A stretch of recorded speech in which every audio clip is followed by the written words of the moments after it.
My name is Brady Sullivan, and last Sunday my whole family showed up at my door demanding money my wife borrowed. I remember the sound before I remember the faces, fists on the front door, quick and hard, like somebody was trying to beat their way into my brick colonial on Maple Ridge Drive. I was reviewing quarterly sales reports on my laptop, ESPN humming low on the kitchen TV. It was supposed to be a quiet Sunday in Austin, Texas. Then I heard my sister-in-law shout through the screen, "Brady, open up. We need to talk about this money right now." When I opened the door, my front porch was packed. Jessica's relatives from San Antonio, cousins from Houston, even my own brother Kevin, who almost never drives down from Dallas. They were standing on my steps and in the circular drive, arms crossed, faces tight. Behind them, a couple of neighbors had paused their dog walks, pretending not to stare, but really just drinking in the drama. In the middle of the crowd, my cousin Linda held up a manila envelope like it was evidence in a courtroom. "You told us you'd pay it back this week," she said. "I want to hear it from you, Brady. Are you paying or not?" I had no idea what she was talking about. I looked past them, half expecting to see Jessica's white BMW in the driveway. It wasn't there. My wife had a real talent for disappearing when things got ugly. "What money?" I asked. My voice sounded smaller than I wanted it to. "Don't play dumb," one of Jessica's uncles snapped. "Heart surgery, medical bills, the business about to collapse. We all chipped in to help you, and now we find out you're not even sick. Sick, surgery, business failing." It felt like somebody reached inside my chest and squeezed. Across the street, the Hendersons leaned on their mailbox. The couple from 3 houses down paused with their grocery bags halfway to the door. We see each other at the country club, at Austin Chamber events, at charity galas. Austin's growing fast, but professional circles still run tight if you give gossip half a chance. "Who told you I was sick?" I asked, even though I already knew the answer. "Jessica did," Linda said. "She said you had heart problems. She said you were too proud to ask anyone for help, so she asked for you." That's the part that hurt the most. Not the word sick, not the word proud. The phrase "for you." Like I was a child or a fool, like I couldn't stand on my own 2 feet in front of my own family. I stood there in the doorway in my weekend polo and khakis, laptop still warm in my hand, while 10 grown adults stared at me like I was on trial. And the awful thing is, I couldn't even say they were wrong to be angry, because this wasn't the first time Jessica had stood in front of me with a story and a handful of debt. If you want to understand how I ended up with a front yard full of angry relatives, you have to go back a few years. Back before the wellness retreats and the social media, coaching, and the boutique fitness investments. Back to the first time I thought I was doing the right thing. I've lived in Texas most of my adult life. Started in medical equipment sales straight out of college, worked my way up to regional director, covering the Southwest Territory. Now I run a team of 12 reps selling surgical devices to hospitals from Austin to El Paso. I'm not special. I'm just one of those guys people remember by name, the kind you call when your procurement department needs someone reliable. I met Jessica at a networking event at the Four Seasons downtown. She was 8 years younger, full of energy, just moved up from Houston with big plans for her wellness coaching business. She laughed loud, talked about manifesting success, and told me I looked too serious for a man my age. I thought she was sunshine. I thought I was lucky. For a while, it was good. We bought the house on Maple Ridge, furnished it bit by bit. Our son Austin was born at St. David's Medical Center, and I swear I cried harder than he did. We had everything new, everything coordinated, but we were together. That was enough for me. The first time the money thing happened, Austin was turning 14. A week before his birthday, Jessica came into my home office while I was on a conference call with the Dallas team. She had tears in her eyes, and her voice was shaking. "Brady, I messed up," she said. She's the only one who calls me Brady instead of Sullivan at work. I muted the call and looked up from my laptop. "What's wrong?" She told me she'd been trying to do something big for Austin, a surprise. She'd put a deposit down on some high-end gaming setup he'd been talking about for months. Her business partner's husband knew a guy who could get it wholesale. She'd transferred him the money electronically, and now he wasn't answering calls. "They think he ran off," she said, shoulders trembling. "I'm so stupid." She said it was $7,000. She said she didn't want Austin to know because she didn't want to ruin his birthday. I'm not a soft touch most days, but she picked the right moment, and she wrapped the story in our son's name. I took a deep breath, looked at the calendar with Austin's birthday circled in red, and did what I thought a husband was supposed to do. "Okay," I said. "We'll figure it out. I'll cover it. Just don't do anything like this again, Jessica. You come to me first next time." She threw her arms around me, sobbing into my dress shirt. "You're the best man I know. I swear it'll never happen again."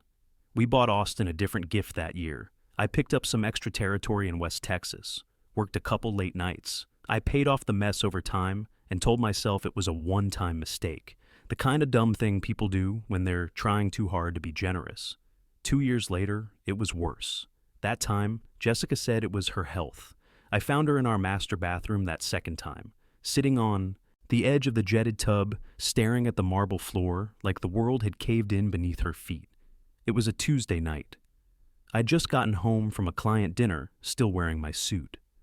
Austin was doing homework downstairs. When I pushed open the door, Jessica looked up with red eyes. "Brady, I didn't want you to find out like this." My stomach dropped. "Find out what?"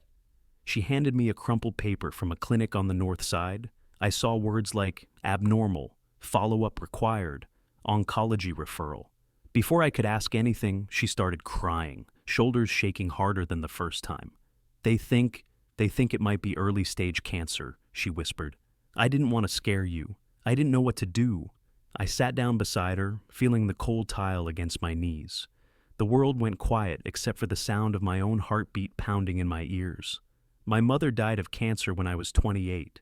That word hits me like a hammer every time.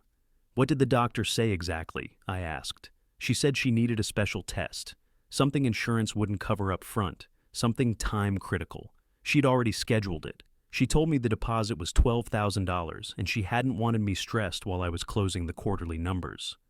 "I was going to find a way," she said. "I didn't want you worrying about money on top of everything else." I wrapped my arms around her. I held her tight. I felt her shaking and I thought it was fear for her life. I paid it, every penny. I took out a short-term loan through our credit union. I worked weekends. I canceled a golf trip I'd planned with Austin. The whole time, I never told a soul. I protected her the way a husband is supposed to. A year later, I found the truth by accident. A notification popped up on our shared iPad while I was checking our bank balance. A Facebook memory from Jessica's profile. Photos of her at some luxury wellness retreat in Sedona, tagged during the exact week she was supposed to be getting treatment. The caption read, "Sometimes you have to invest in yourself. Self-care, Sunday.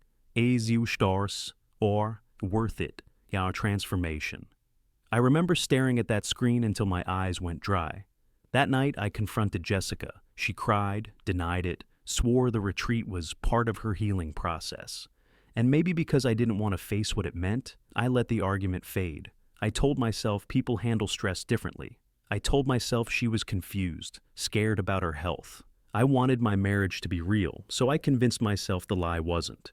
But standing on that porch last Sunday, surrounded by a crowd demanding money I'd never borrowed, I felt the entire weight of those past lies slam into my chest. Jessica had gone too far this time. This wasn't a computer scam. This wasn't fake cancer treatments.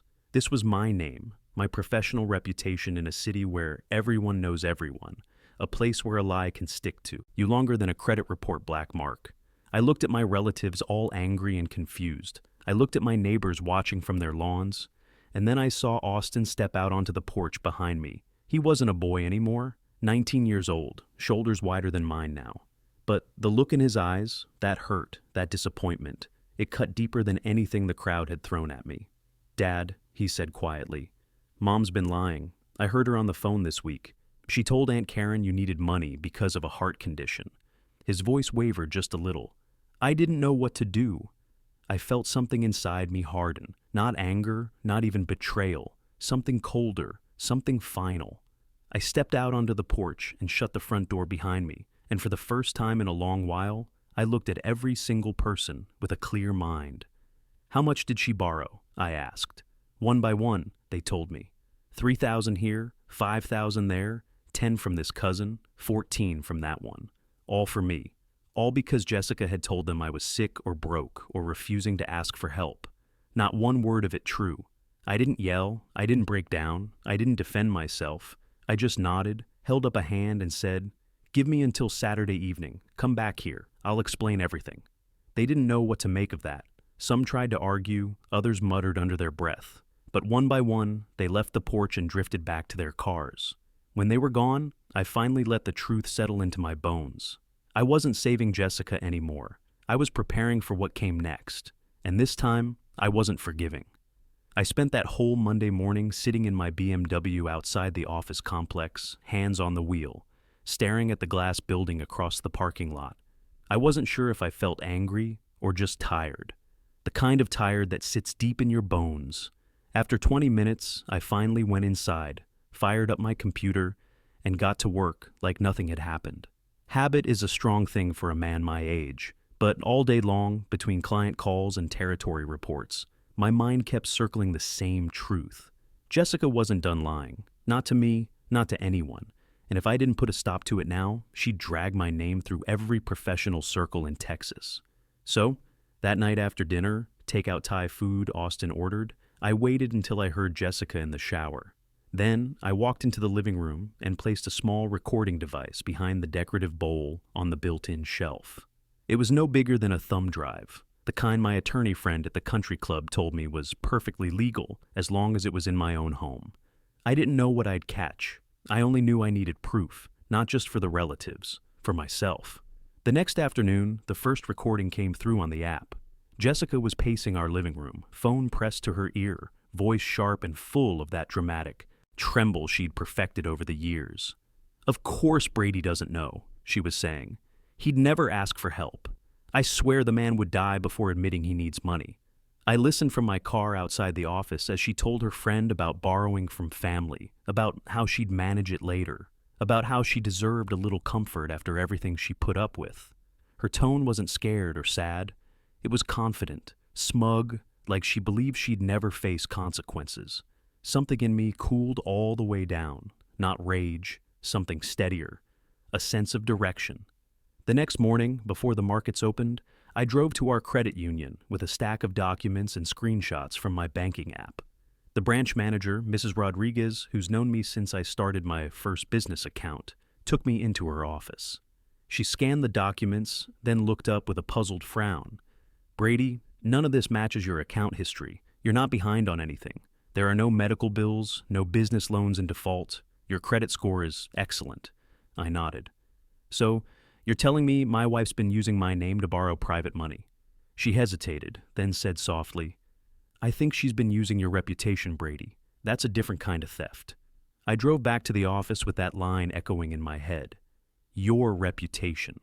In a place like Austin's professional community, that's everything a man has. Around noon, I left early and went home. Austin was sitting at the kitchen island with his laptop open, textbooks spread out. When he saw my face, he shut the lid slowly. "You okay, Dad?" "Not especially. You?" He swallowed. "Not really." I sat down across from him. The afternoon sunlight came through the bay windows, warming the granite between us. Austin wasn't a kid anymore. That day he looked more like a man than he ever had. "Austin," I said, "I need you to be honest with me. Everything you heard last week, everything your mother said, was it really about me being sick or something else?" He didn't hesitate. "Mom said you were falling apart, that you were hiding bills from her, that the business was barely staying afloat. She said she was doing what she had to do." My throat tightened. "And you believe that?" "Not really," he admitted. "You don't act like a man who's failing. You never have." I reached across the island and put a hand on his shoulder. His eyes got a little glassy. Mine probably did too. "Dad," he said quietly, "whatever you decide to do, I'm with you. I'm tired of watching you carry everything alone." Hearing my son say that, calm, steady, without anger or fear, did something to me. It straightened my spine, cleared my head. I wasn't alone anymore. That evening, while Austin worked on homework, I sat on the couch with my laptop and opened a blank Excel spreadsheet. I typed every name I'd heard outside my house Sunday afternoon. I added every amount, every date, every lie. By the time I finished, the total came to $87,300. I stared at that number for a long time. It didn't even feel real. It felt like something out of a bad TV drama. Not the life of a man who spent 20 years building client relationships and closing deals with handshake agreements. But there it was. The next day, I drove to downtown Austin to meet my attorney friend from the country club, Charles Anderson. He's older than me, semi-retired now, but still sharp enough to spot legal trouble from a mile away. After I explained everything and played him the recordings on my phone, he leaned back in his leather chair and let out a long whistle. "Brady," he said, "your wife isn't just reckless. She's committing fraud, plain and simple. I don't want to put her in prison. Then you'd better get ahead of this before she pulls more people in." We talked for almost 2 hours. When I left, I wasn't angry anymore. I wasn't confused. I knew exactly what I had to do. It started with a simple group text I sent late Wednesday night. "Family BBQ at my place Saturday evening. I'll explain everything. Please come." Jessica saw the message and frowned. "Why are you doing this? Trying to embarrass me?" "No," I said. "I'm just telling the truth." She rolled her eyes and went back to her phone. She had no idea what was coming.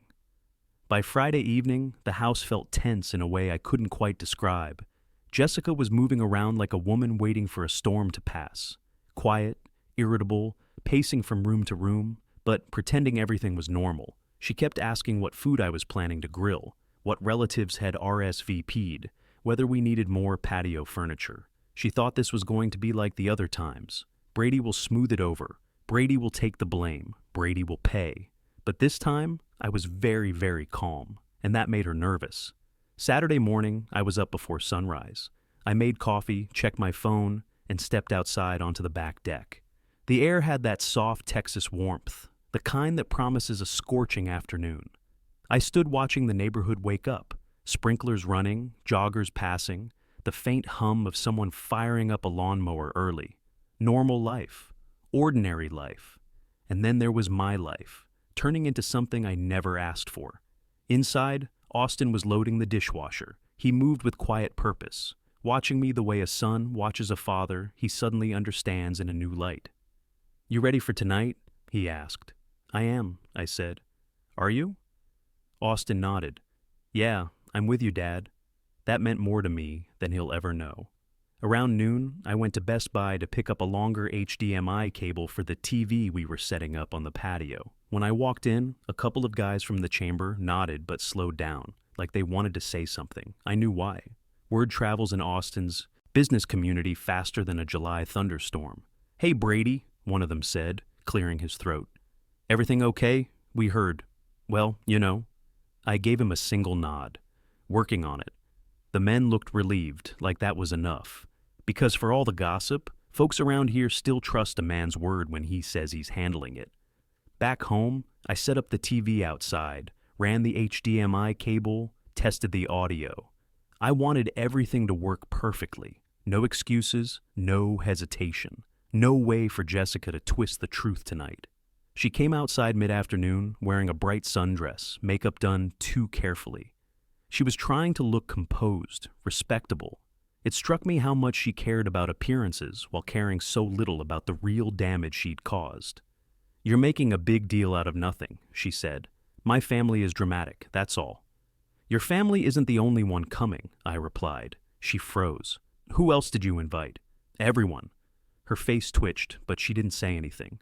She turned and walked back inside, shutting the slider a little too hard. By 6 o'clock, the backyard was full. Cousins from San Antonio, relatives from Houston, 2 of my brothers, Linda with her manila envelope, and even Pastor Williams from our church stopped by, just to show support, as he put it. People milled around holding paper plates and bottles of water, trying to act casual while the tension sat thick enough to slice. Jessica was pale. She kept glancing at the TV like it was a live bomb. I stood in front of the patio table, cleared my throat, and waited for the murmuring to die down. Austin stepped beside me, hands in his pockets, steady as a rock. "Thank you all for coming," I began. "I know you're here because you're owed some answers." Nobody spoke, but every eye focused on me. "I didn't borrow money from any of you," I said plainly. "I'm not sick. I'm not behind on bills. My business isn't failing. Every story you heard came from one person." I looked at Jessica then. She stared at the deck boards. "I'm going to show you something," I said. "A few things, actually." I clicked the remote. The recording played through the outdoor speakers, Jessica's voice clear as a bell. Brady doesn't know. He'd never ask for help. He's too proud, but we're drowning over here. I heard gasps. Someone whispered, "Oh my God!" Jessica stepped forward, furious. "Brady, you're recording me in my own home. That's illegal." "No," I said quietly. "It's not." Chuck confirmed it. She blinked. "Chuck?" "Chuck Anderson," I said. "My attorney." A ripple went through the crowd. I played the next clip, and the next. Her claims about my health, her lies about the business, her plans to manage it later. Every lie hung in the air under the string lights, undeniable. Jessica's shoulders slumped, her face turned blotchy. She opened her mouth like she might cry, but no tears came. Not real. Ones. I turned off the TV and faced everyone again. "There's more," I said. Austin handed me the folder he'd printed from Jessica's laptop. I opened it and held up the pages, one by one. Wellness retreat invoices, spa treatment bills, business coaching programs she'd signed up for while I was working extra hours to pay off her last mess. "This is where your money went," I said. "Not to me, not to my business, not to my health." Jessica whispered, "Brady, please don't do this." I didn't raise my voice. I didn't shame her. I just said the truth. "Jessica, I've paid your debts twice. I believed you. I tried to protect this family, but I'm done." Silence fell. Real silence. The kind that makes a person's heartbeat loud in their ears. I reached behind me and lifted a manila envelope from the table. Chuck had prepared it on Friday. "This is a separation agreement," I said, "effective immediately." Jessica staggered back like I'd struck her. No, Brady, you can't." "I can," I said, "and I am." The crowd watched in stunned quiet. Even the neighbors who'd wandered over stopped talking and froze. "These are the terms," I continued. "You will liquidate your personal assets to repay the $87,000 you borrowed in my name. You will not use my name for credit or loans ever again. And you will sign this tonight in front of witnesses." Jessica shook her head rapidly. "Brady, you're embarrassing me." "Embarrassing you?" I repeated. "You use my health, my business, my family, and my son to steal money. You embarrassed yourself." She covered her mouth with trembling hands. "I didn't think it would get this bad." Austin stepped forward then, voice clear and unwavering. "Mom, Dad's right. You used him long enough. I'm standing with him tonight." Those words hit her harder than anything I'd said. I set the pen on the table. "You're on your own now, Jessica," I said quietly. "I'm done carrying you." Her eyes flicked from the pen to me, to the crowd staring at her with a mixture of shock and disappointment. She signed. Just like that, 20 years of lies unraveled right there under the warm glow of string lights. The yard emptied slowly after Jessica signed the papers. People didn't rush out. They left the way folks do after a funeral, quiet voices, slow footsteps, hands on shoulders.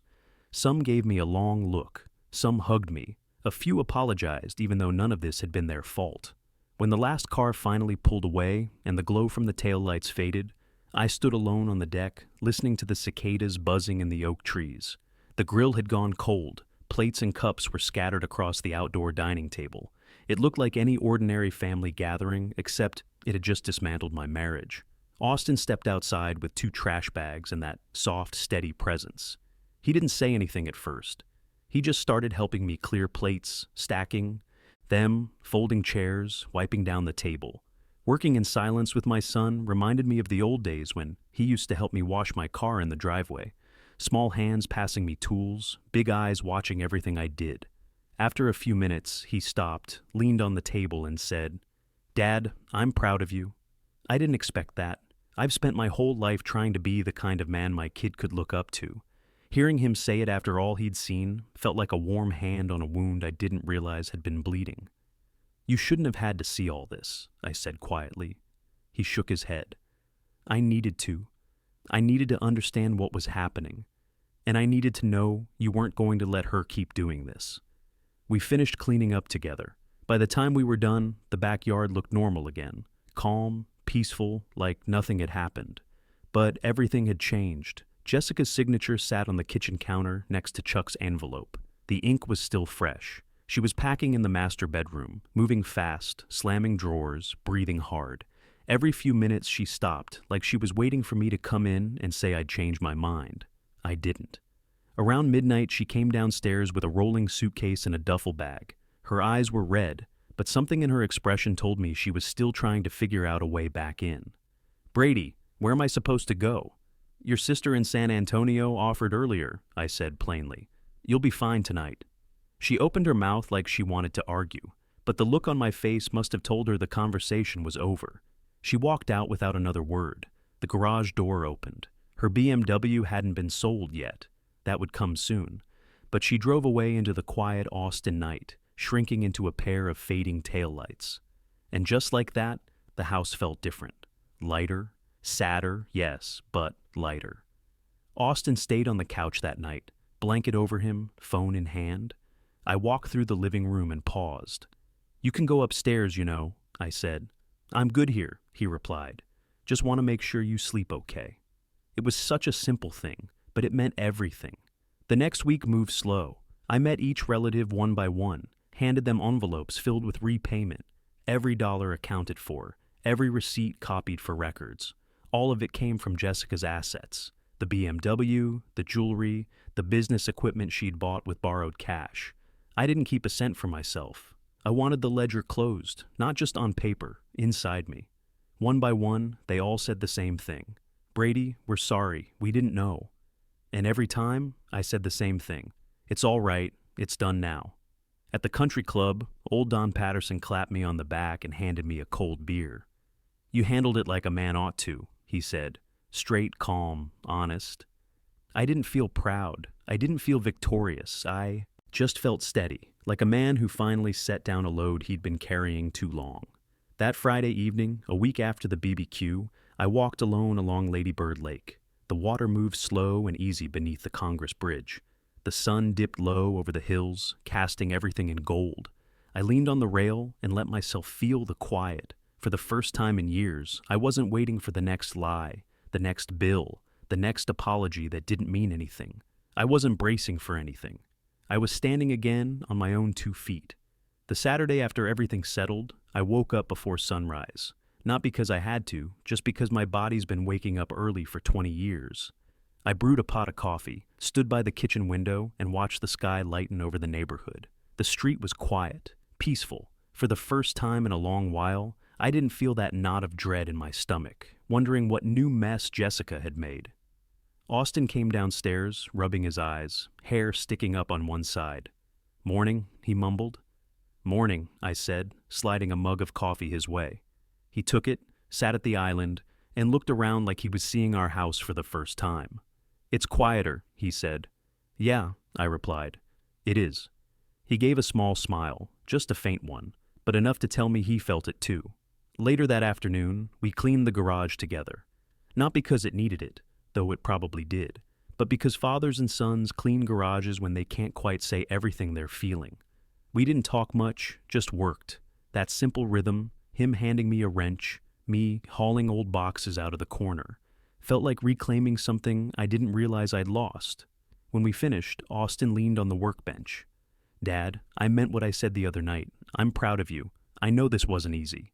I nodded, looking at him, not as my little boy, but as a grown man who'd stood beside me when it counted.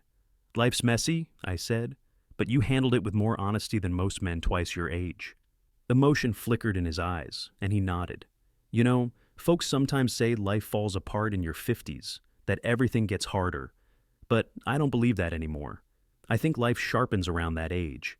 It cuts away what doesn't belong. It shows you what's real and who's real. And it gives you one last important lesson. Your self-respect is the one thing you never hand over. Not to anyone, not ever. So, if you're listening to this story and you're carrying something heavy, some burden that someone else put on your shoulders, I hope you take this with you. You're allowed to put it down. You're allowed to start again. My name is Brady Sullivan. Thank you for being here with me, and take good care of yourself out there.